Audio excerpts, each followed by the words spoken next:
بالله من الشيطان الرجيم بسم الله الرحمن الرحيم Assalamu alaikum wa rahmatullahi wa barakatuh. And welcome back to Living the Quran through the Living Quran. We have been reviewing chapter number 53, Surah al-Najm, the chapter of the star. And in our previous discussions, most specifically the last two, the talk was about the idols that the polytheistic Arabs used to worship. And as we saw in our previous discussion, that God talked about many different idols within the Quran. And actually, God went to great lengths to actually even mention the names of these idols, which the disbelievers used to adore and worship and submit themselves to. And as we recall, that God said that, these angels, or these idols rather, have no power, no benefit. They can do nothing for you.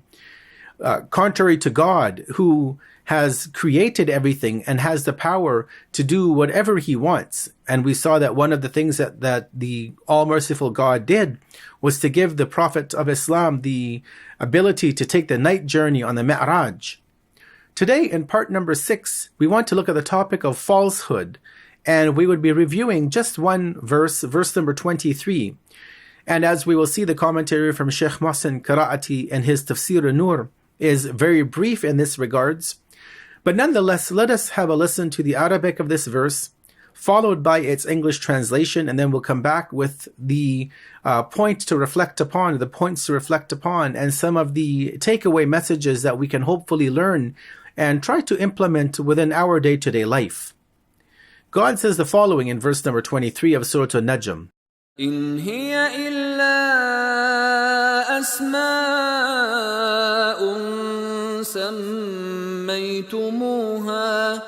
سميتموها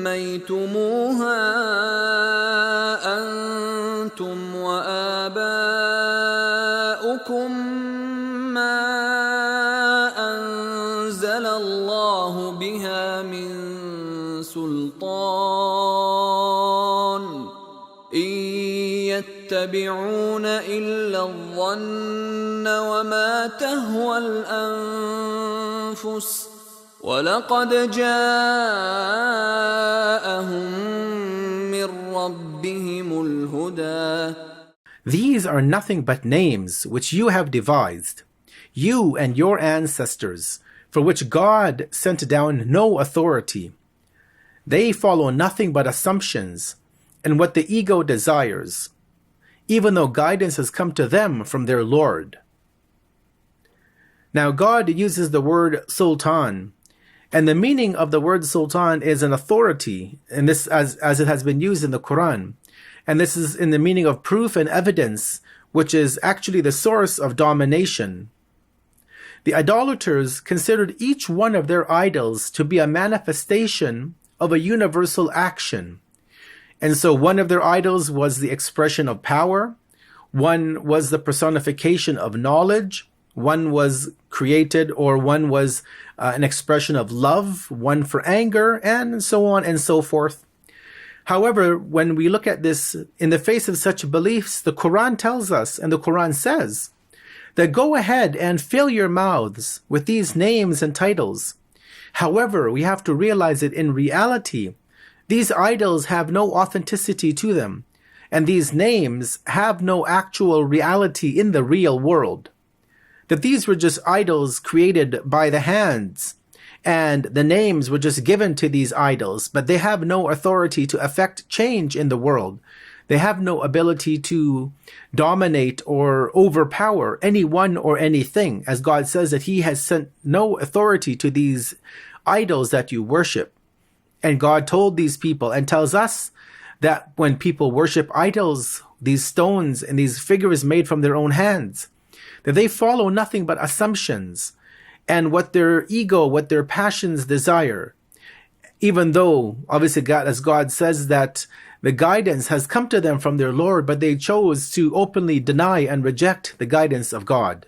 As for the takeaway messages for today from this one verse, let us reflect on the following points that Sheikh Mohsen Qiraati has specified in his commentary. Point number 1 is that one's ancestors are those who shape the culture of the preceding generations. If you look at it from both points of view, those communities that are righteous, that are on the path of religion, on the path of following God through divine revelation, most of the times it is because their ancestors, their forefathers have shaped their culture. Right? Not only religious culture, but many other things that we incorporate into the word culture. And similarly, for the most part, those who worship idols, who engage in polytheism, or even those who reject God, we can even say that they do so many times due to their preceding generations teaching them the ways and the religious precepts. Point number 2 to keep in mind and reflect is that it is forbidden to blindly imitate one's forefathers. Islam is a religion built on knowledge, on reflection, on contemplation, and we have clear verses of the Quran in which God tells us that we should never blindly follow our forefathers in religious matters. Yes, we can take guidance and inspiration from them, but ultimately it is up to each and every one of us to make up our own mind and our own decisions when it comes to religious guidance. The third and final point is that any time one condemns the erroneous ways of others, they must at the same time show the right path to follow. So it's not enough to condemn people and their backwards ways or their misguided, misdirected ways in life. Rather, at the same time, we must also give them the right path to follow, teach them the right way, show them the right path. And in this case, if we condemn polytheism, the worship of idols, the worship of stones, the worship of photos of what we think God may look like, then we have to condemn it and at the same time teach the people the right path to follow. What are the right teachings to bring about within their lives?